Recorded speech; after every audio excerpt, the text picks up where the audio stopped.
نحمد اللہ تعالی ونصلی ونسلم علی رسولہ المجتبی وعلی آلہ وصحبہ وبارک وسلم دائما ابدا اما بعد اعوذ باللہ من الشیطان الرجیم بسم اللہ الرحمن الرحیم لقد کان لکم فی رسول اللہ اسوۃ حسنہ آمنت باللہ صدق اللہ مولانا العظیم وقال اللہ تبارک و تعالی جل وعلا فی شان حبیبہ ان اللہ وملائکتہ یصلون علی النبی یا ایہا الذین آمنوا صلوا علیہ وسلموا تسلیما اللہم صل وسلم وبارک علی سیدنا ومولانا ونبینا محمد النبی الامی الکریم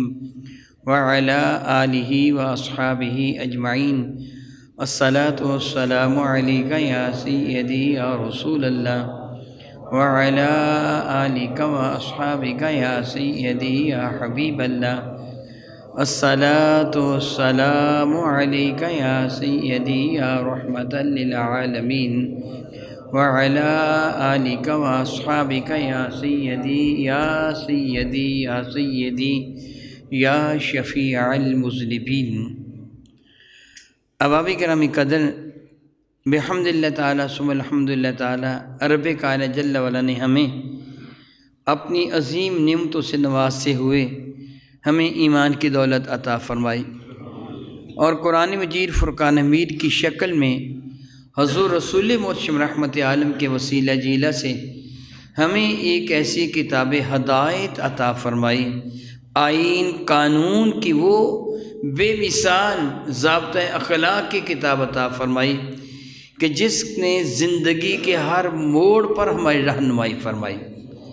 پھر اس کتاب ہدایت پر عمل کس طرح کیا جائے، اللہ اکبر، بات تھوڑی سی سمجھنے کی ہے۔ اس کتاب ہدایت پر عمل کس طرح کیا جائے اس کا عملی نمونہ بنا کر رب کائنات مصطفیٰ کریم کو بھیج دیا کہ اس کتاب پر عمل کس طرح کیا جائے گا۔ یہ ایک معمولی سا سسٹم ہے جس میں گفتگو کر رہا ہوں۔ یہ جو پورے کا پورا ایک سیٹ، ایک سسٹم ہے، یہ جو میری آواز کو لاؤڈ کر رہا ہے، لاؤڈ سپیکر کا یہ سسٹم، سیٹ کا یہ سسٹم، اس کو آپریٹ کرنے کے لیے ٹریننگ کی ضرورت ہے، تربیت کی ضرورت ہے، کس طرح اس کو آپریٹ کیا جائے گا۔ اگر اس کو بنانا ہو تو یہ الگ ضرورت ہے، انہیں اگر ترتیب دینا ہو، مختلف قسم کے جو پرزہ جات ہیں ان کو جوڑ کر اگر ایک مائکرو فون بنانا ہو پھر بھی تربیت کی ضرورت ہے، اگر اس کو آپریٹ کرنا ہو تب بھی تربیت کی ضرورت ہے۔ محض یہ کہہ دینا کہ لاؤڈ سپیکر میں جا کے گفتگو کرو، اس وقت تک گفتگو نہیں ہو سکتی جب تک کوئی آپریٹ کرنے والا صحیح طریقے سے اس کو آپریٹ نہ کرے۔ میں نے ایک مثال دے کے آپ کو سمجھایا، کسی بھی چیز کی افادیت سے پوری طرح مستفید ہونے کے لیے اس کے استعمال کے طریقے کو جاننے کی ضرورت ہوتی ہے، جس کے لیے کسی رہنما کی ضرورت ہوتی ہے۔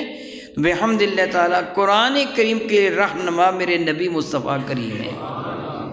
یہی سبب ہے نا کہ جب اللہ رب العزت جل وعلا نے ارشاد فرمایا اقیموا الصلاۃ، نماز قائم کرو، تو میرے کریم آقا رسول عربی کی خدمت فیض دجت میں صحابہ نے عرض کیا کہ یا رسول اللہ فرماتا نماز قائم کرو، تو کس طرح نماز قائم کریں؟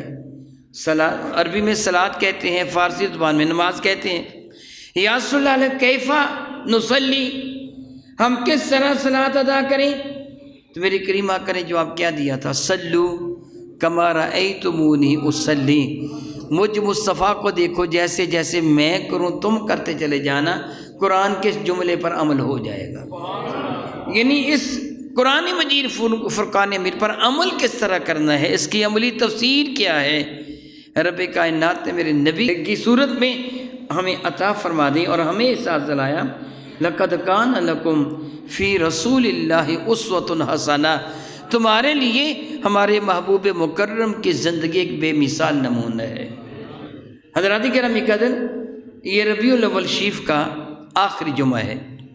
یہ ماہ مقدس ربیع الاول شریف کا چاند جب سے طلوع ہوا، ایمان والوں کے ہاں گھر گھر، گلی گلی، کوچہ کوچہ، بازار بازار میرے نبی کے ذکر و فکر کی محفلیں سج گئیں، نعت خوانی ہوتی رہی، درود و سلام کے گجرے گونجتے رہے۔ میں یہ کہنے میں حق بجانب ہوں، یہ سارا مہینہ ہی نہیں، حق یہ ہے کہ سارا سال ہی نہیں، ہر روز ایک مرتبہ نہیں، کئی مرتبہ الحمدللہ تعالیٰ میرے نبی کا ذکر ہوتا ہی رہتا ہے۔ اذاں کیا جہاں دیکھو ایمان والو، پس ذکر حق ذکر ہے مصطفیٰ کا۔ ایک دن میں کتنی مرتبہ اذاں ہوتی ہے اور میرے نبی کا ذکر ہوتا ہے۔ آپ نماز پڑھتے ہیں، اس وقت تک ہماری نماز مکمل نہیں ہوتی جب تک اپنے نبی کی خدمت میں سلام اور درود پیش نہیں کر لیتے۔ ہما وقت میرے نبی کا ذکر ہوتا رہتا ہے۔ اس سے بھی بڑھ کر جب رب کائنات جل وعلا نے سورہ الانشراح کی آیہ برکہ وَرَفَعْنَا لَكَ ذِكْرَكَ اسے نازل فرمایا، مفسرین اکرام فرماتے ہیں کہ جبریل امین نے آ کر یہ عرض کیا، یا رسول اللہ، آپ کا رب ارشاد فرماتا ہے وَرَفَعْنَا لَكَ ذِكْرَكَ۔ اتنا سادہ ترجمہ کہ ہم جیسے اجمی لوگ بھی اس ترجمے سے واقف ہیں۔ رفع اردو میں بھی استعمال کرتے ہیں، فلاں کو بڑی رفعت ملی، بڑا عرفہ اعلیٰ ہے فلاں بندہ، رفعت کی بلندیوں پہ فلاں بندہ فائز ہو گیا، بڑھانا، اونچا کر دینا۔ ورفعنا، اور ہم نے اونچا کر دیا، بلند کر دیا، لکا تیرے لیے، ذکرک آپ کے ذکر کو، آپ کی رضا کے لیے ہم نے بلند کر دیا۔ اتنا سادہ ترجمہ کہ ہم جیسے اجمی لوگ بھی جانتے ہیں، میرے کریم تو عربی تھے، محض عربی ہی نہیں بلکہ فصاحت و بلاغت کے بلا شرکت غیر شاہ سوار تھے۔ قرآن رب کریم نے میرے نبی کی مادری زبان میں نازل فرمایا۔ آپ پنجابی کو اتنا نہیں جانتے جتنے میرا نبی عربی کو جانتے تھے۔ پھر آج جبریل سے فرما رہے، جبریل اس کا معنی بیان کر، تو کیا میرے نبی کو معنی کا پتہ نہیں تھا؟ جبکہ رب کائنات فرماتا الرحمن علم القرآن، اس محبوب مکرم کو قرآن کریم تو ہم رب سکھا رہے ہیں، میرے نبی تو رب کائنات سے براہ راست سیکھ رہے ہیں۔ پھر جبریل سے پوچھنے کی ضرورت کیا تھی؟ شاید آج ان کے قلب انور میں یہ خیال آیا ہو، یہ آپ چاہتے ہوں، جس طرح میں کبھی کبھی حضرت حسان کو حکم دیتا ہوں ممبر پر چڑھ کر مجھے میری نعت سناؤ، آج جبریل کو فرما رہے ہیں کہ ذرا اس کا ترجمہ بیان کر، بتا اس کا ترجمہ کیا ہے۔ جبریل از خود تو کچھ بھی عرض نہیں کر سکتا۔ فرشتے کی یہ حالت ہوتی ہے کہ اللہ تعالیٰ کے حکم کے بغیر کوئی فرشتہ کوئی جملہ ادا کر ہی نہیں سکتا، کوئی حرکت کرتا ہی نہیں ہے، وہ اللہ کے حکم کے تابع ہے۔ میرے اور آپ کے کریم آقا شب معراج جب ملکوت السماوات والارض کی سیر کے لیے آسمانوں کی جانب تشریف لے گئے ہیں، تو میرے نبی نے ملاحظہ فرمایا تھا کچھ فرشتوں کو جو حالت قیام میں ہیں، کچھ فرشتوں کو دیکھا تھا جو حالت رکوع میں ہیں، کچھ فرشتوں کو دیکھا تھا جو حالت سجدہ میں ہیں۔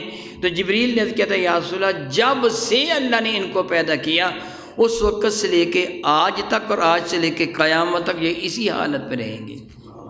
جو فرشتہ حالت رکوع میں ہے وہ قیامت تک رکوع میں رہے گا، حالت سجدہ میں ہے وہ قیامت تک حالت سجدہ میں رہے گا، یعنی ان میں کوئی تغیر و تبدل نہیں ہے، وہ اللہ کے حکم کے تابع ہیں، وہ از خود کچھ بھی نہیں کرتے۔ تو جبریل کی کیا ضرورت ہے از خود اس کا معنی بیان کرتے؟ جبریل نے اللہ کا حکم میرے نبی کو سنا دیا، عرض کیا یا رسول اللہ، میرا اللہ فرماتا ہے محبوب مکرم، اس کا معنی یہ ہے جہاں جہاں میرا ذکر ہوگا وہاں وہاں تمہارا بھی ذکر ہوگا، جو شے ہمارا ذکر کرے گی وہ تمہارا بھی کرے گی۔ اب قرآن مجید فرقان میں سے پوچھئے وہ کون سی شے ہے جو اللہ کا ذکر کرتی ہے؟ تو قرآن پاک کا جواب یہ ملتا ہے، اللہ تعالیٰ فرماتے ہیں یسبح لہ ما فی السماوات والارض، کائنات کا ذرہ ذرہ میرے اللہ کی تسبیح کرتا ہے۔ پتہ چلا کائنات کا جو ذرہ میرے اللہ کی تسبیح کرتا ہے وہ ذکر مصطفیٰ بھی کرتا ہے، وہ میری نبی پر ہدیہ درود و سلام بھی پیش کرتا ہے۔ گویا میرے اور آپ کے کریم آقا کا تذکرہ ہمہ وقت ہوتا رہتا ہے، ہر وقت ہی ان کا ذکر خیر ہوتا رہتا ہے۔ اسی لیے تو ان کو محمد کہا جاتا ہے صلی اللہ علیہ وسلم، کہ جن کی خوبیوں کے تذکرہ میں کبھی انقطاع آتا ہی نہیں ہے، تسلسل ان کی خوبیوں کا تذکرہ ہوتا ہی رہتا ہے۔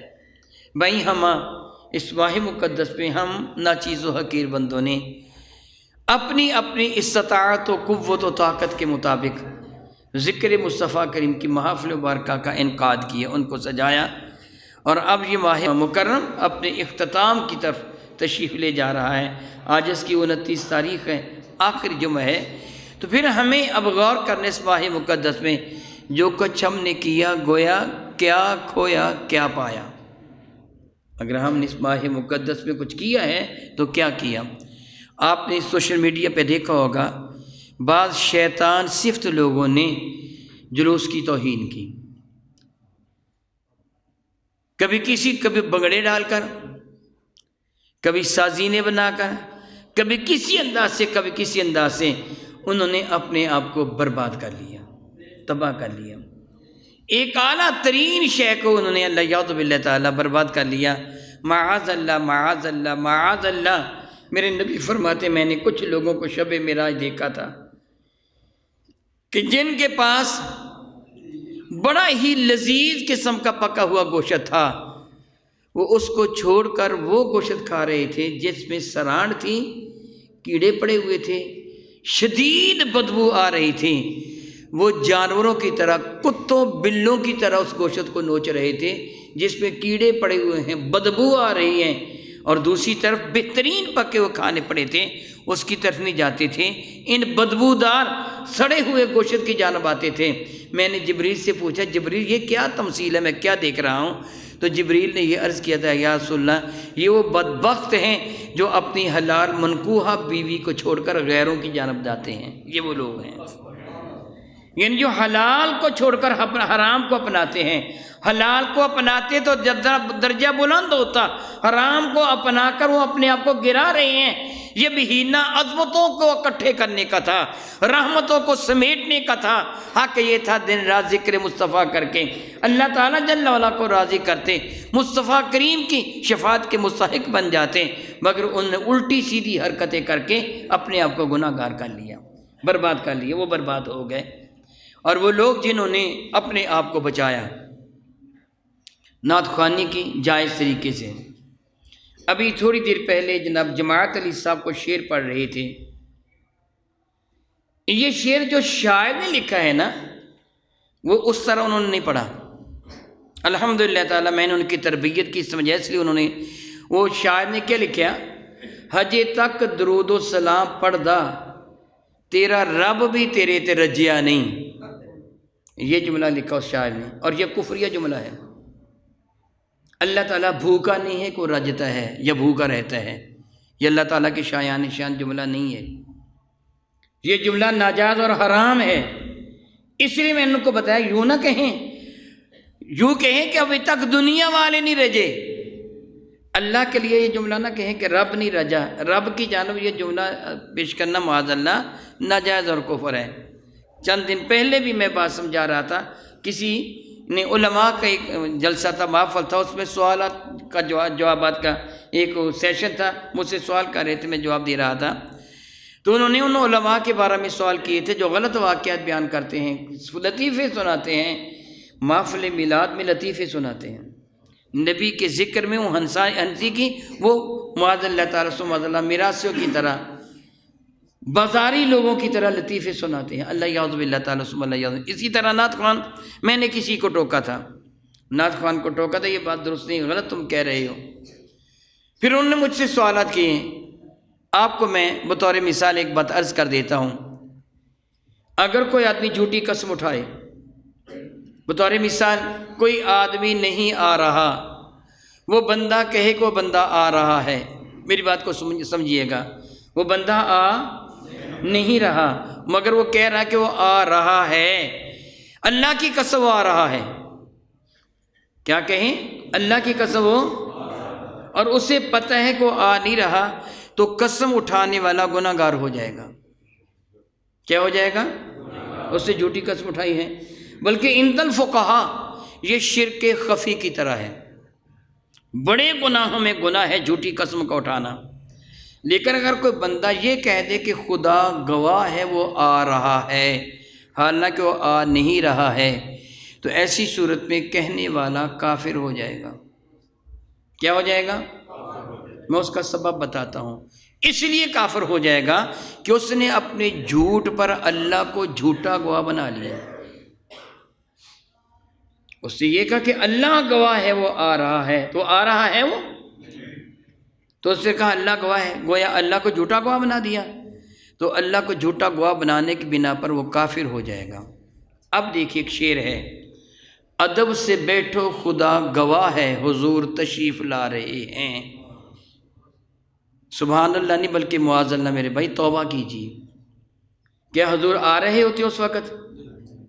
اسے پتہ ہے کہ حضور آ رہے ہیں، اس کے پاس یہ کشف ہے، اس کی آنکھوں کو اللہ نے اتنا کھلا بنا دیا، وہ دیکھ رہا ہے کہ مدینہ طیبہ سے حضور آ رہے ہیں، پھر وہ سچ بولتا ہے یا جھوٹ بولتا ہے؟ جھوٹ پر گواہ کس کو بنایا اس نے؟ پھر وہ مسلمان رہ گیا۔ وہ کہتے ہیں ادب سے بیٹھو خدا گواہ ہے حضور تشریف لا رہے ہیں، سواری طیبہ سے چل پڑی ہے، وہ آ رہے ہیں، وہ آ رہے ہیں، اور لوگ اس پر اندھا دھند روپے پیسے کنجروں کی طرح نچھاور کر، وہ بھی گناہ گار اور کہنے والا بھی کافر، سب کچھ برباد کر کے رکھ بیٹھ گئے ہم۔ کیا کھویا کیا پایا؟ ہم نے یہ محافل مبارکہ انعقاد کس پہ کیا کھویا کیا پایا؟ ہمیں غور کرنا چاہیے کہ ہم کیا کچھ کر رہے ہیں۔ اللہ رب العزت جل وعلا کی نافرمانی کی کہ فرما برداری کی۔ اگر ہم نے احکامات شرعیہ کو پیش نظر رکھتے ہوئے محافل مبارکہ کا انعقاد کیا تھا، پھر بہت کچھ پا لیا، پھر کیا پھر بہت کچھ پا لیا۔ لیکن آج ہم نے ایک وعدہ بھی تو کرنا ہے نا کہ یہ ربیع الاول شریف کے سارے بھی نامے ہم نے ذکر مصطفیٰ کیا اور سنا، محافل مبارکہ کا انعقاد کیا، گھر گھر، گلی گلی، کوچہ کوچہ، بازار بازار، شہر شہر، نگر نگر، قریہ قریہ ہم نے محافل مبارکہ کو سجایا۔ تو کیا سال کے بعد محض محافل مبارکہ کے سجا لینے کے بعد ہم بری ذمہ ہو گئے؟ اب 11 ماہ کسی چیز کی ضرورت نہیں ہے۔ ہمیں چاہیے کہ وہ تعلیمات جو ہم نے اس ماہ مقدس میں اپنے نبی کے حوالے سے سنی ہیں ان پر عمل کیا جائے، ان کو اپنا لیا جائے۔ محترمی، اللہ تعالیٰ جل وعلا کا قرآن کریم میں ارشاد گرامی قدر ہے وَمَا خَلَقْتُ الْجِنَّ وَالْإِنسَ إِلَّا لِيَعْبُدُونَ، کہ میں نے جن اور انسانوں کو اس لیے پیدا کیا، وَمَا خَلَقْتُ الْجِنَّ، نہیں پیدا کیا کہ جنوں کو، وَالْإِنسَ اور انسانوں کو، إِلَّا مگر کس لیے، لِيَعْبُدُونَ تاکہ یہ عبادت کریں۔ گویا میری زندگی کا ہر لمحہ اللہ کی عبادت میں بسر ہونا چاہیے۔ ہر انسان جو بھی ایمان والا ہے اس کی زندگی کا ہر لمحہ اللہ تعالیٰ کی عبادت میں صرف ہونا چاہیے۔ ایک بندہ تھوڑی دیر کے لیے سوچتا ہے کیا میں کاروبار زندگی کو معطل کر دوں، کیا بیوی بچوں کی پرورش نہ کروں، کیا ماں باپ کی خدمت نہ کروں، کیا میں ایک لوٹا مصلی لے کر مسجد کے کونے خدرے میں بیٹھ جاؤں، صبح سے لے کے شام تک اللہ اللہ کرتا رہوں، کبھی نفل پڑھنے شروع کر دیے، کبھی قرآن پاک پڑھنا شروع کر دیا، کبھی تسبیح کے من کے دہرانے شروع کر دیے۔ کوئی مجھ سے پوچھے بھلا مانس یہیں بیٹھا ہے، گھر کا کام کاج کو نہیں کرتا؟ وہ کہتا ہے جی مولوی صاحب نے کہا کہ اللہ کہتا ہے کہ میں نے انسانوں کو پیدا ہی عبادت کے لیے کیا ہے۔ میرے بھائی، اسلام میں رہبانیت نہیں ہے، اسلام میں رہبانیت نہیں ہے۔ یاد رکھیے، آپ اگر اپنی زندگی کو میرے کریم آقا کے حکم کے تابع کر لیتے ہیں تو اللہ کی عزت کی قسم آپ کا سونا بھی عبادت ہے، جاگنا بھی عبادت ہے، کھانا کھانا بھی عبادت ہے، پانی پینا بھی عبادت ہے، اپنی نسل کا آگے بڑھانا، خالص جو خواہشات نفسانیہ کی تکمیل کا فعل ہے وہ بھی عبادت ہے۔ میں اس کی مثال دے کے سمجھاتا ہوں، بطور مثال سمجھیے، آپ کا جی چاہا میں پانی پیوں، یا تو جانوروں کی طرح گھٹا گھٹ پانی پی کر پیٹ بھر لیجئے، یا پھر وہ کٹورا، وہ پیالہ، وہ گلاس، وہ کپ، وہ برتن جس پہ پانی ڈالا ہے، پکڑتے ہی پینے سے پہلے چشم تصور میں ایک منظر لے کے آئیں، میرے قریب نے پانی نوش جاں فرمایا تھا، میں بھی پی رہا ہوں۔ طریقہ وہ اپنا لیں جو میرے نبی کا ہے، تو پھر کیا ہوگا؟ پانی کے ہر گھونٹ پر آپ کو سنت مصطفیٰ پہ عمل کا ثواب مل جائے گا۔ آپ کھانا کھانا چاہتے ہیں، انداز وہ اختیار کر لیں جو میرے نبی نے اختیار کیا تھا، آپ کا کھانا بھی عبادت بن جائے گا۔ آپ سونے لگیں، انداز وہ اختیار کر لیں جو میرے نبی کا تھا، آپ کا سونا بھی عبادت بن جائے گا۔ پھر ذرا دیکھیے، جو میں نے کہا، اللہ کی عزت کی قسم اٹھا کے میں نے کہا تیرا سونا عبادت بن جائے گا۔ اپنی طرف سے کہوں تو گناہ گار ہو جاؤں گا، سیاہ کار ہو جاؤں گا، ممبر مصطفیٰ پر بیٹھ کر جھوٹ بولوں گا، اور جھوٹے پر تو اللہ کی لعنت ہوتی ہے۔ میں نے قسم اٹھا کے کہا تیرا سونا بھی عبادت بن جائے گا۔ دلیل اس کی یہ ہے، میرے نبی ارشاد فرماتے ہیں، اگر نماز عشاء تو با جماعت ادا کر لیں، اور پھر نماز عشاء ادا کر کے تو اللہ کا ذکر کرتے کرتے سو جائیں، نماز فجر با جماعت ادا کر لیں، تو میرا اللہ تیرے سونے کو بھی عبادت تحریر فرما لے گا۔ تیرا سونا بھی عبادت ہو جائے گا، تیرا جاگنا بھی عبادت ہو جائے گا۔ تو چلنا چاہتا ہے، تو چلنا چاہتا ہے، سوچ تیرے نبی کس انداز سے چلا کرتے تھے، تھوڑا سا آگے جھک کر، نگاہوں کو جھکا کر، قدر تیز قدم اٹھا کے چلتے تھے۔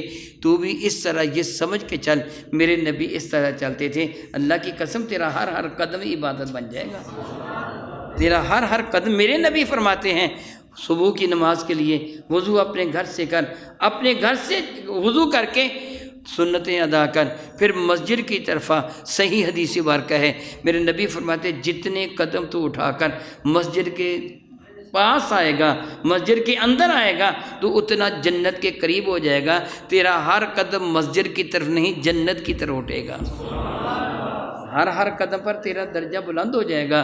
تیرا سونا بھی، تیرا جاگنا بھی، تیرا کھانا بھی، تیرا پینا بھی، تیرا چلنا بھی، تیرا اٹھنا بیٹھنا، مسکرانا بھی، ہر کچھ عبادت بن جائے گا۔ شرط یہ ہے کہ غلامی مصطفیٰ کا پٹا گردن میں سجا لے۔ پورے ماہ مقدس میں نبی کا تذکرہ تو نے سنا،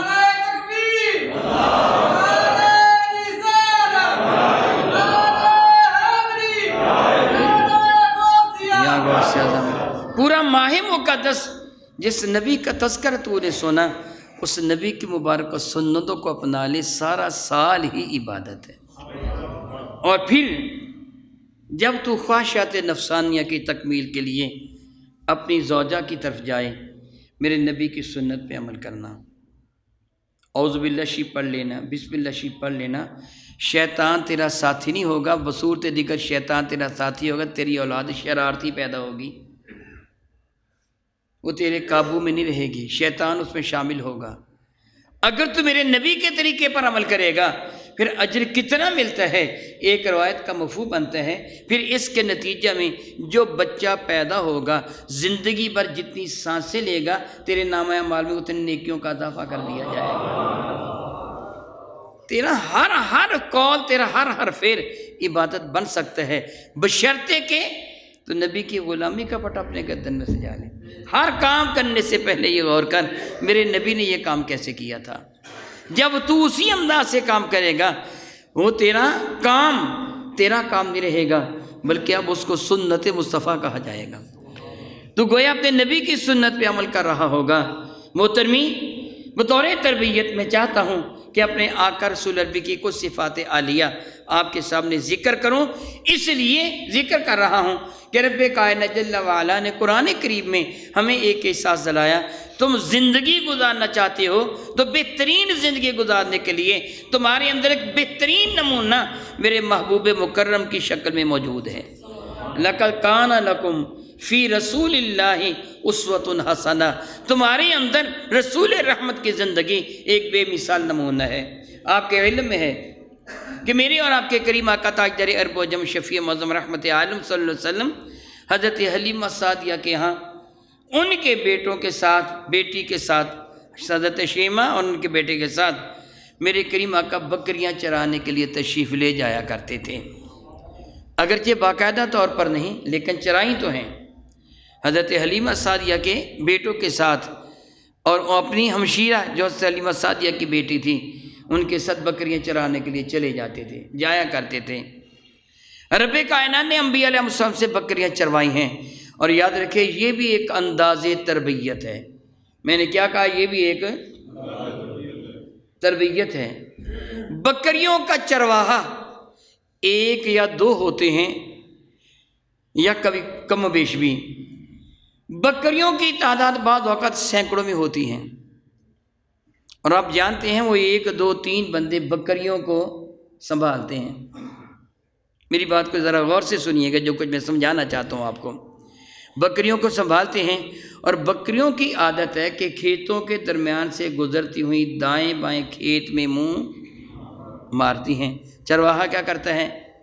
بھاگ کر ان کو منع کرتا ہے، یہ تیرے کھانے کے قابل نہیں ہے، اس کا کھانا حرام ہے۔ وہ لذیذ بھی بڑا ہوتا ہے، سرسبز و شاداب بھی ہوتا ہے، لہلہاتی ہوئی وہ فصلیں بکریوں کو دعوت نظارہ دے رہی ہوتی ہیں، ادھر ہمیں کھا لو، مگر چرواہا ان کو چرنے نہیں دیتا کہ نہ ادھر بھی نہ ادھر بھی نہ، وہ گھاس کے میدان میں لے جاتا ہے، یہ کھاؤ۔ سمجھ گئے ہیں؟ نبی کی کیا ڈیوٹی ہوتی ہے؟ اپنی امتیوں کو حرام سے بچا کر حلال کی ترغیب دیتا ہے۔ نبی کی ڈیوٹی جو ہوتی ہے، کتنا بھی خوبصورت حلال کیوں نہ ہو، وہ لہلہاتے ہوئے کھیتوں کی شکل میں کیوں نہ ہو، اس کو چھوڑ دو، یہ حرام ہے، یہ اپنا نہیں، یہ کسی کا ہے۔ وہ لاتا ہے گراسی گراؤنڈ میں، وہ اس پلاٹ میں لاتا جہاں گھاس ہے، کہتا اب یہاں سے پیٹ بھر کے چل لو، دائیں بائیں نہیں جانا، یہ ہے تیری خوراک۔ اور جب بکریاں اس کو تنگ کرتی ہیں تو ان کو ذبح نہیں کرتا، ہلکی سی چھڑی ہوتی ہے اس کے ہاتھ میں، ان کو روکتا ہے، ان سے ناراض نہیں ہوتا۔ صبح سے لے کے شام تک بکریاں اس کو کھپاتی ہیں، وہ کھپتا رہتا ہے، ستاتی ہیں مگر وہ ناراض نہیں ہوتا۔ یہ اس کی تربیت ہوتی ہے۔ اللہ بکریاں چروا کر نبیوں کی تربیت فرما رہا ہے۔ لوگ تانے بھی دیں گے، مذاق بھی اڑائیں گے، تکلیف بھی برداشت کرنا ہوگی، مگر استقامت کے پاؤں میں لغزش نہیں آنے پائے گی۔ میرے نبی نے بکریاں چرائیں، میرے کریم آقا نے تجارت بھی کی ہے، میرے نبی صلی اللہ تعالیٰ علیہ وآلہ وسلم نے مزدوری بھی کی ہے۔ مسجد نبوی شیفہ کی تعمیر ہو رہی تھی، مسجد نبی شیفہ کی تعمیر ہو رہی تھی، میرے اور آپ کے کریم آقا تاجدار اور بجم خود پتھر اٹھا اٹھا کے لا رہے تھے۔ آج صبح ہوئی میں ایک حدیث برکہ سنا رہا تھا، میرے کریم آقا صلی اللہ علیہ وسلم ایک مرتبہ ایک سفر پر روانہ ہوئے، صحابہ کرام میرے نبی کی غلامی میں میرے نبی کے ساتھ تھے، معیت مصطفیٰ کریم میں تھے۔ رواج عرب کے مطابق دوپہر کا، صبح کا یا شام کا کھانا جنگل بیابان میں وہ خود پکا کے کھاتے تھے، ساتھ ہمراہی قافلے میں زیادہ تھے، بکری کو ذبح کر کے کھانا تیار کرنا تھا۔ میرے کریم فرمان کے کون بکری کو ذبح کرے گا؟ ایک صحابی نے کہا یا رسول اللہ میں ذبح کروں گا۔ میرے نبی فرمان کے ٹھیک ہے، تو اس کو ذبح کرے گا، مگر اس کا گوشت بھی بنانا ہے، کھال بھی اتارنی ہے۔ ایک اور صاحب کھڑے ہو گئے، یا رسول اللہ میں اس کا معاون بنوں گا، کھال بھی اتاری جائے گی، گوشت بھی ہم بنا لیں گے، مجھے بنانا آتا ہے گوشت، میں کئی دفعہ بکریوں کو ذبح کرتا ہوں اور گوشت بناتا ہوں، یہ ان کے لیے ایک عام سی بات تھی۔ میرے قریب فرمانے کہ چلو ٹھیک ہے گوشت تیار ہو جائے گا، مگر پکائے گا کون؟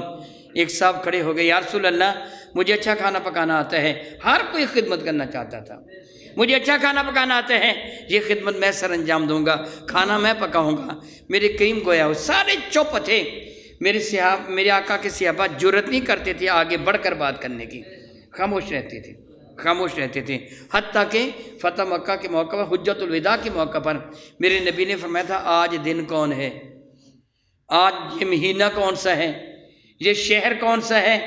تو صحابہ نے کیا تھا اللہ اور اس کا رسول ہی جانتے ہیں۔ حالانکہ سب کو پتا تھا میدان عرفات ہے، سارے جانتے تھے جمعے کا دن ہے، سب کو پتا تھا آج حج کا دن ہے، سارے جانتے تھے ذی الحج کا مہینہ ہے، سارے جانتے تھے شہر مکہ ہے، مگر جب میرے نبی نے سوال کیا بتاؤ یہ کون سا شہر ہے، کون سا مہینہ ہے، کون سا دن ہے، کون سی جگہ ہے؟ تو صحابہ بڑبڑ نہیں بولنے لگے، سب نے کہا یا رسول اللہ آپ جانتے ہیں اور اللہ جانتا ہے۔ پھر میرے نبی نے فرمایا تھا یہ فلاں دن ہے، فلاں جگہ ہے۔ پھر فرمایا تھا جس طرح یہ عزت والا ہے اسی طرح ایمان والوں کی عزت بھی عزت و حرمت والی ہے۔ بہرحال میرے نبی نے اشارے کرمی قدر فرمایا بھئی ذبح تو کرے گا، گوشت تو بنائے گا؟ جی آقا یہ ذمہ داری میں نے لی ہے۔ تو کھانا پکائے گا نا؟ جی آقا میں ضرور پکاؤں گا، یہ ذمہ داری میں نے لی۔ میرے نبی فرمانے کے پھر جنگل سے لکڑیاں میں اکٹھی کر کے لاؤں، میں تو ان کی چن کے لاؤں گا۔ تو صحابہ کرام قربان ہونے لگے، یا رسول اللہ ہمارے ماں باپ آپ پر قربان، ہمارے ہوتے ہوئے آپ کیوں جنگل میں جائیں گے؟ سوکھی ہوئی لکڑیاں جنگل سے چن کے لائیں گے، ہم کس لیے ہیں؟ میرے کریم فرمائیں گے نہیں میں خود جاؤں گا۔ یہ دراصل انداز تربیت تھا کہ جو سربراہ ہوتا ہے وہ نوکر ہوتا ہے، اس کو خدمت کرنی چاہیے، چودھری بن کے نہیں رہنا چاہیے۔ میرے کریم آقا رسول اللہ کی مبارک زندگی میں آپ دیکھیں گے ہر وہ شخص جو بھی اسلام کے مطابق زندگی گزارنا چاہتا ہے، میرے کریم آقا کی زندگی میں اس کو ہدایت مل جائے گی۔ وہ چرواہا ہے، وہ مزدور ہے، وہ باپ ہے، وہ بیٹا ہے، وہ خامد ہے، میرے کریم آقا رسول اللہ کی مبارک زندگی سے ہر کسی کو راستہ مل جائے گا۔ میرے نبی صلی اللہ علیہ وسلم نے جو شادیاں فرمائیں، اب جانتے ہیں کتنی شادیاں فرمائیں؟ 9، 11، 12، 18 شادیاں تک یہ ثابت ہے، مدارج النبوہ میں بھی اور مواہب لدنیا، روضۃ الاحباب وغیرہ میں۔ معاذ اللہ تعالیٰ سمعاذ اللہ تعالیٰ، اللہ تعالیٰ جل وعلا مجھے معاف فرمائے، اگر کسی بدبخت کے ذہن میں یہ بات آئے کہ حضور نے اتنی شادیاں کیوں کی؟ خواہشات نفسانیہ کی تکمیل کے لیے؟ میرے بھائی نہیں، معاذ اللہ تعالیٰ سمعاذ اللہ تعالیٰ، اگر کوئی بندہ خواہشات نفسانیہ کی تکمیل کے لیے بیاہ کرتا، 1 یا 2 بیویاں کافی تھیں، زیادہ سے 3 یا 4 بیویاں کافی تھیں، اور پھر ان سے شادی کرتا جو خوبصورت ہوتی، نوجوان ہوتی، کنواری ہوتی، میرے قریب نے صرف ایک کنواری ہماری ماں سے، ایک کنواری زوجہ محترمہ سے شادی کی ہے، وہ حضرت سیدہ عائشہ صدیقہ رضی اللہ تعالی عنہا۔ اور باقی ازواج مطہرات کیسی تھیں؟ ضعیف العمر تھی، کہ جس طرح حضرت سیدہ سودا رضی اللہ تعالیٰ کو 70-75 سال کی عمر تھی۔ حضرت سیدہ خدیجہ کے ساتھ میرے نبی نے شادی کی، ان کی 2 شادیاں پہلے ہو چکی تھیں، ان کی 2 شادیاں پہلے ہو چکی تھیں، تیسری شادی میرے نبی نے ان کے ساتھ کی ہے، اور ان کی عمر تھی 40 برس کی، اور میری نبی کی عمر تھی 25 برس کی۔ پھر زیادہ شادیاں کیوں کی ہیں؟ میرے کریم دنیا والوں کو الحمدللہ تعالی اللہ تعالیٰ جل وعلا کی بتائی ہوئی راہیں بتانے کے لیے آئے تھے۔ میرے نبی نے ہر عمر کی خاتون سے شادی کی، ان کی تربیت میرے نبی نے کی، اور انہوں نے پھر مسلمان عورتوں کی تربیت کی ہے۔ میں کہوں گا پوری کائنات میں واحد شخصیت میرے نبی ہیں، پوری کائنات میں۔ میں نے کیا اس جگہ میں اللہ کا ذکر نہیں کر رہا کہ اللہ کے بعد نہیں، میں پوری کائنات کہہ رہا ہوں۔ پوری کائنات میں محض اور محض واحد شخصیت میرے نبی ہیں، جنہوں نے اپنی بیویوں کو اکٹھا کر کے یہ فرمایا تھا، مجھ سے سنو جو تم مجھ کو تنہائی میں کرتا ہو دیکھو علل اعلان لوگوں کو بتا دیا کرو۔ آپ جانتے ہیں کہ ایک عائلی زندگی ہوتی ہے، ایک ازواجی زندگی ہوتی ہے، اور ایک عوامی زندگی ہوتی ہے، ایک لوگوں کے سامنے گفتگو کی جاتی ہے، ایک اپنے قبیلے گھر میں بیٹھ کر گفتگو کی جاتی ہے، ایک میاں بیوی کے درمیان گفتگو ہوتی ہے۔ سب سے زیادہ راز والی، چھپائی جانے والی وہ گفتگو ہوتی ہے جو میاں اور بیوی کے درمیان ہوتی ہے۔ میرے نبی نے فرمایا تھا جو میں کہوں اللہ لیلا لوگوں کو بتا دیا کرو کہ میرا کوئی قول، میرا کوئی فعل رب کے حکم کے بغیر ہے ہی نہیں ہے۔ لوگوں کی تربیت کرنی ہے۔ یہی سبب ہے کہ آج ایمان والوں کو معمولی سے معمولی بات کی بھی خبر ہے، حتیٰ کہ حضرت سیدنا ابو ذر غفاری رضی اللہ تعالیٰ عنہ کو ایک یہودی نے طنز کرتے ہوئے کہا تھا، طنز کرتے ہوئے، تمہارا نبی بھی عجیب ہے، تم کو طہارت کا طریقہ سکھاتا ہے کہ کس طرح طہارت کی جائے گی۔ حدیث مبارکہ کے اندر موجود ہے ڈھیلے استعمال کرنے کا طریقہ کیا ہے۔ وہ کہنے لگا تمہارا نبی بھی عجیب ہے کہ تم کو طہارت کرنے کا طریقہ بھی سکھاتا ہے۔ آپ نے غصہ نہیں کیا، بلکہ جواباً فرمایا کہ دراصل ہمارے نبی نے ہمیں کسی کا محتاج رہنے ہی نہیں دیا، ہر اعتبار سے تربیت فرما دی ہے۔ میں نے کہا کہ میں اپنے آقا کی صفات عالیہ میں سے بعض صفات کو ترتیب وال میں ذکر کروں گا، اور اس لیے ذکر کروں گا کہ ان صفات عالیہ کو اپنے اندر پیدا کرنے کی آپ کوشش کیجئے گا، اپنے اندر پیدا کرنے کی کوشش کیجئے گا۔ جو بات میں پہلے کہہ چکا ہوں، نبی کا ذکر اللہ کے ساتھ ہر وقت ہوگا۔ پانی پیتے وقت خیال کریں کس طرح پانی پیا، میرے نبی کا ذکر بھی ہو جائے گا، سنت پہ عمل بھی ہو جائے گا۔ روٹی کھاتے وقت، چلتے وقت، سوتے وقت، ہر اعتبار سے آپ فوراً ذہن میں لائیں میرے نبی کا طریقہ کیا تھا۔ اللہ کے نبی کا ذکر بھی ہو جائے گا، رب بھی راضی ہو جائے گا، سنت پر عمل کا ثواب بھی مل جائے گا۔ میرے کریم آقا کی بے شمار صفات عالیہ میں ایک صفت استقامت ہے۔ اس کی سب سے پہلے ضرورت ہے، میں نے اسی لیے اس کا انتخاب پہلے کی، استقامت۔ استقامت کا لفظی معنی ہوتا ہے کسی چیز پر مضبوطی سے قائم ہو جانا۔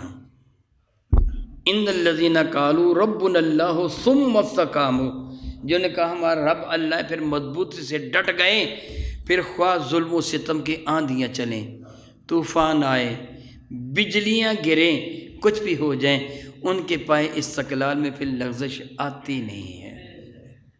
اپنی جان قربان کر دیتے ہیں لیکن اسلام سے پیچھے نہیں ہٹتے۔ صحابہ کرام پہ کیے جانے والے ظلم و ستم وہ آپ کے علم میں ہے کہ ان کی استقامت کا عالم کیا تھا۔ یہ سب کچھ انہوں نے کس سے سیکھا تھا؟ میرے نبی سے سیکھا تھا۔ میرے کریم آقا نے اعلان نبوت نہیں فرمایا، 40 سال تک اہل مکہ میرے کریم آقا رسول اللہ کے راستے میں آنکھیں بچھاتے رہے، پھول بچھاتے رہے۔ 40 سال کے بعد جب میرے نبی نے اعلان نبوت فرمایا تو پھول بچھانے والوں نے، آنکھیں بچھانے والوں نے میرے نبی کے راہ میں کانٹے بچھانے شروع کر دیے، ان پر سنگباری کرنا شروع کر دی، ان پر عرصہ حیات تنگ کر دیا۔ میرے نبی کی استقامت کا عالم کیا تھا؟ غور کیجئے، جس کو اللہ نے عزت و عظمت کی بلندی پہ فاز کیا ہو، اسے کوئی اوے کر کے کہے کتنا دکھ لگتا ہے۔ میں آپ کو ایک مثال دے کے سمجھاؤں گا تاکہ میری بات سمجھنا آپ کے لیے آسان ہو۔ ایک مزدور ہے جو کہیں مزدوری کرتا ہے، ٹوکری اٹھاتا ہے، اینٹیں اٹھاتا ہے، یا پھر جاروب کش جھاڑو دینے والا، جاروب کش جھاڑو دینے والا جو بازار میں جھاڑو دے رہا ہے، اگر آپ اسے کہیں اوئے ادھر آ، جھاڑو سے یہاں صفائی کر، یعنی وہ بازار میں جھاڑو دے رہا ہے، جاروب کش ہے، آپ اسے کہتے ہو ادھر آ، یہ صفائی نہیں کی، چل صفائی کر، وہ وہاں صفائی کر دے گا۔ آپ کا یہ انداز تخاطب اس کی توہین سمجھا جائے گا کہ نہیں سمجھا جائے گا۔ وہ جاروب کش ہے، وہ اس کا کام جھاڑو دینا ہے، لوگ اس سے کہتے ہو ادھر آ کے جھاڑو دے، وہ دے رہا ہے، اس کا کام ہے، اس کو ہر کوئی اوئی اوئی کہہ کے بلاتے ہیں، آپ کہیں اوئے ادھر آ یہاں جھاڑو دے، یہ اس کا کام ہے۔ وہ کہہ کہ ٹھیک ہے سر میں آتا ہوں، وہ جہاں جھاڑو دے گا وہ اگلے دن چھٹی نہیں کرے گا، یہ نہیں کہے گا کہ فلاں بندے نے میری توہین کی تھی، مجھے اوئے کہا تھا اور کہا تھا یا جھاڑو دے، اس کی توہین تو نہیں ہوتی نا۔ غالباً آپ کو میری بات کی پوری طرح سمجھ نہیں آئی، سمجھنے کی کوشش کریں۔ ایک جھاڑو دینے والا ہے، میں لفظ چوڑا چمار نہیں کہہ رہے ہیں، مسلمان بھی جھاڑو دیتے ہیں۔ ایک بندہ ہے جو جھاڑو دیتا ہے، ہدیہ قیمت لے کر، تنخواہ لے کر، اجرت یومیہ لے کر، دیہاڑی لے کر سڑکوں پر جھاڑو دیتا ہے، آپ کے بازار میں روزانہ جھاڑو دیتا ہے۔ آج اس نے آپ کے بازار میں دیا جھاڑو، آپ کے گھر کے سامنے وہ کوڑا کرکٹ تھا، آپ نے اسے کہا ادھر آ یہاں جھاڑو کیوں نہیں دیا، چل جھاڑو دے، تو اس جھاڑو دے گا وہ کہ نہیں؟ ناراض سے نہیں ہوگا؟ یہ تو نہیں کہے گا آپ نے میری توہین کی ہے؟ کیوں نہیں کہے گا؟ اس لیے کہ اس کا مرتبہ و منصب ہی ایسا ہے کہ ہر کوئی اسے اوئے توئے کہتا ہے۔ لیکن ایمان سے بتائیے، اگر میں بازار میں کھڑا ہوں کہ مجھے کہا اے ادھر آ جھاڑو دے، اس نے میری توہین کی کہ نہیں؟ آپ برداشت کریں گے؟ کیا وہ انسان نہیں اور میں دونوں انسان نہیں؟ پھر اس کی توہین نہیں ہوئی، میری توہین کیوں ہوئی؟ جو مقام ذلت میں ہوتا ہے اس کے اوئے تو یہ کہا جائے تو اس کی توہین نہیں ہوتی، جو عزت والا ہوتا ہے اس کی توہین ہے۔ اللہ کی عزت کی قسم میرے نبی سے بڑھ کر اہل مکہ کے نزدیک کوئی عزت والا تھا ہی نہیں۔ دلیل اس کی کیا ہے؟ میں زیادہ تفصیل بھی نہیں جاؤں گا، دیکھ رہا ہوں کہ وقت ہو رہا ہے، انشاءاللہ تعالی آئندہ جمعۃ البارک کو اللہ نے زندگی دی تو قدر تفصیل سے کر دوں گا۔ حرم کعبہ کی تعمیر کے وقت جب حجر اسود کی نصب کا وقت آیا تھا تو ہر قبیلہ چاہتا تھا کہ میرا سربراہ اس حجر اسود کو نصب کرے، یہ عزت یہ شرم مجھے میسر آئے تاکہ میں فخر سے کہہ سکوں کہ حجر اسود میرے قبیلے کا نصب کرتا ہے۔ ہر قبیلہ یہی چاہتا تھا۔ پھر باہم جب کلش ہوئی، تلواریں نکل آئیں، قریب تھا کہ صحن حرم میں لاشیں ہی لاشیں بکھر جاتی، قتل و غارت گری کا بازار گرم ہو جاتا، کئی سہاگنیں بیوہ ہو جاتی، کئی بچے یتیم ہو جاتے کہ چند سمجھدار قسم کے سر آوردہ افراد نے آگے بڑھ کر اعلان کیا، ٹھہرو ٹھہرو، تلواروں کو اپنی میانوں میں کر لو، ہم ایک فیصلہ کرتے ہیں، پہلے بات سنو، لڑائی ختم کرو، ایک طرف ہو کے بیٹھ جاؤ، ہم فیصلہ کرتے ہیں، پہلے فیصلہ سنو، قبول نہ ہو تو جو چاہو تم کرو، جس طرح چاہو لڑائی کرو۔ سارے بندے تھوڑی دیر کے لیے خاموش ہو گئے، دیکھے کیا فیصلہ کرتے ہیں۔ انہوں نے کہا دیکھو اس طرح لڑائی جھگڑا ہو جائے گا، حرم کعبہ کبھی بھی تعمیر نہ ہو سکے گا، حجر اسود سے اوپر اس کی دیواریں نہیں جائیں گی۔ دانائی اور عقل مندی کی بات یہ ہے، افہام و تفہیم کے ساتھ معاملے کو طے کر لو۔ دیکھو ہم ایک فیصلہ کرتے ہیں، بتاؤ سب کو منظور ہے؟ صبح، کل آنے والی صبح سحری کے بعد، یعنی طلوع فجر کے بعد طلوع آفتاب تک، طلوع فجر وہ وقت ہوتا ہے جب سحری ختم ہوتی ہے، طلوع آفتاب وقت ہوتا ہے جب سورج نکلتا ہے، درمیان میں تقریباً 1.5 پونے 2 گھنٹے موسم کے اعتبار سے کم و بیش ہوتے ہیں۔ طلوع فجر کے بعد طلوع آفتاب سے پہلے جو بندہ صحن حرم میں داخل ہو اس کا فیصلہ مان لیا جائے۔ کل کو جو بندہ سحری کے بعد سورج نکلنے سے پہلے پہلے صحن حرم میں داخل ہو اس کا فیصلہ مان لیا جائے۔ کیوں بھی ٹھیک ہے؟ سب کہنے کہ جی بالکل ٹھیک ہے۔ اب جو مکہ کے صنادید مکہ بڑے بڑے چودھری اور لیڈر قسم کے بندے تھے، انہوں نے کہا کہ ہم رات صحن حرم میں گزاریں گے، صبح ہم دیکھیں گے سب سے پہلے کون آتا ہے۔ یہ ساری رات صحن حرم میں بیٹھے رہے۔ صبح جب سحری کا وقت ہوا، جس شخصیت نے سب سے پہلے صحن حرم میں قدم رکھا وہ میرے نبی تھے، وہ میرے نبی تھے۔ حضور کو دیکھ کر یہ خوشی سے اچھل پڑے، جا صادق الامی، وہ دیکھو صادق الامی، نعرے لگانے لگے۔ اتنی اعلیٰ شخصیت آ گئی۔ اب کعبہ کے رب کی قسم ان کا فیصلہ کبھی بھی کوئی رد نہیں کرے گا کہ ان سے بڑھ کر عزت والا شہر مکہ میں کوئی بھی نہیں ہے۔ پھر آہستہ آہستہ دوسرے لوگ بھی آنے لگے۔ سب کو تو اللہ تعالیٰ کے ہاتھ میں ہے، چاہے تو سلائے رکھیے ان کو۔ سورج نکلنے تک سارے کے سارے سرداران مکہ جمع ہو گئے۔ جب ہر کسی کو پتہ چلا کہ سب سے پہلے آنے والے صادق و امی ہیں تو بڑے مطمئن ہو گئے کہ اللہ کی قسم ان سے بڑھ کر اعلیٰ فیصلہ کرنے والا تو کوئی بھی نہیں۔ جو عقل، فہم، شعور، دانش ان کے پاس ہے وہ انہی کا حصہ ہے۔ پھر میرے قریب نے کیا کیا تھا، چادر زمین پہ بچھائی، حجر اسود کو اٹھایا، اٹھا کر چادر کے درمیان رکھ دیا۔ پھر فرمانے کہ ہر قبیلے کا ایک ایک فرد آگے آئے، ہر قبیلے کا سربراہ آگے بڑھا۔ میرے نبی نے فرمایا سارے مل کر چادر کو اٹھاؤ۔ سب نے مل کر چادر کو اٹھایا، میں اونچا کروں، مزید اونچا کر لیا گیا۔ حرم کعبہ کے قریب لے کے آؤ، حرم کعبہ کے قریب آئے، حجر اسود کے برابر لے کے آؤ، اتنا اونچا کر دیا۔ فرمایا کہ اب تم سارے کے سارے مجھے اپنا نمائندہ بناؤ، سارے کے سارے اپنا نمائندہ بناؤ۔ سب نے کہا ٹھیک ہے جی آپ ہمارے نمائندے۔ حضور فرمایا کہ میں تم سب کی طرف سے حجر اسود کو نصب کر رہا ہوں۔ حضور کی عزت و عظمت میں گھراں قدر اضافہ ہو گیا ہے۔ ہر گھر میں یہی بات ہو رہی تھی، اس سے اعلیٰ فیصلہ کائنات میں اور کون کر سکتا ہے؟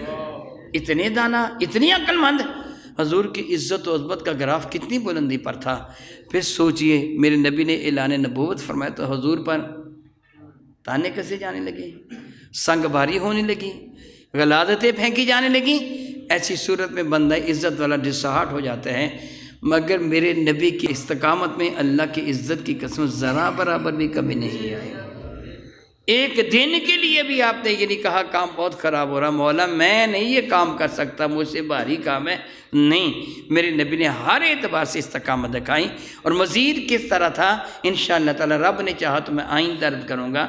میں اتنی سی بات کرنا چاہتا ہوں، میرے نبی نے دین پر استقامت دکھائی اور ہم دین پر لغزش نہ دکھائیں، ہر معاملہ میں دین پر استقامت رکھیں۔ انشاءاللہ تعالی مزید گفتگو آئندہ ہوگی۔ اللہ تعالیٰ کے میں دعا کرتا ہوں رب کائنات میرے قریب آ کر رسول ربی کے صدقہ سے ہمیں اس طرح زندگی بسر کرنے کی توفیق دے جس طرح مصطفیٰ کریم نے زندگی بسر کی۔ آمین ثم آمین وآخر دعوانا ان الحمد للہ رب العالمین۔